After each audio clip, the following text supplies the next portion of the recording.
প্রকৃতির মেজাজ বোঝা দেয়, একদিকে মৃদু তাপপ্রবাহের অস্বস্তি, অন্যদিকে আকস্মিক মেঘের গর্জন। দেশের আবহাওয়া যেন একই সাথে দুই রূপ ধারণ করেছে। রোদ গরমের এই চিরচেনা আবহকে এক নিমিষে ওলটপালট করে দিতে পারে মেঘের ঘনঘটা। দেশের অন্তত 10টি জেলার ওপর দিয়ে ধেয়ে আসতে পারে তীব্র ঝড়ো হাওয়া, সেই সাথে বজ্রপাত সহ বৃষ্টির আশঙ্কা তো রয়েছেই। আবহাওয়া অধিদপ্তরের বরাত দিয়ে জানা গেছে, দেশের অভ্যন্তরীণ নদীবন্দরগুলোর জন্য বিশেষ সতর্কবার্তা জারি করা হয়েছে।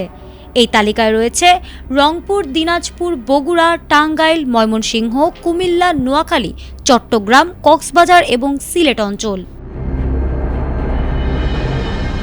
আবহাওয়া অফিস জানিয়েছে, এসব অঞ্চলের ওপর দিয়ে পূর্ব বা দক্ষিণ পূর্ব দিক থেকে ঘন্টায় 45 থেকে 60 কিলোমিটার বেগে অস্থায়ীভাবে দমকা অথবা ঝড়ো হাওয়া বয়ে যেতে পারে। সেই সাথে হতে পারে বৃষ্টি অথবা বজ্রসহ বৃষ্টি।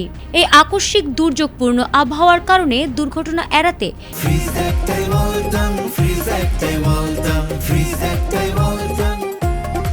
সংশ্লিষ্ট এলাকার নদীবন্দরগুলোকে 1 নম্বর সতর্ক সংকেত দেখাতে বলা হয়েছে।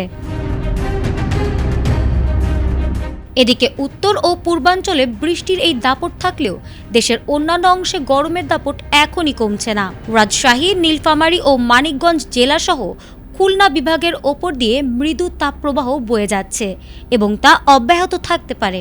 তবে বৃষ্টিপাতের কারণে সারা দেশে দিনের তাপমাত্রা সামান্য কমতে পারে। মেঘ আর রোদের এই মনস্তাত্ত্বিক লড়াইয়ে আপাতত ভিজতে যাচ্ছে দেশের বড় একটি অংশ।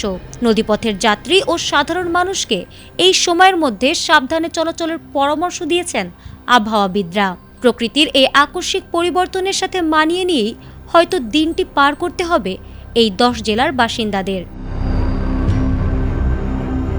ফারহানা হক, ATN বাংলা।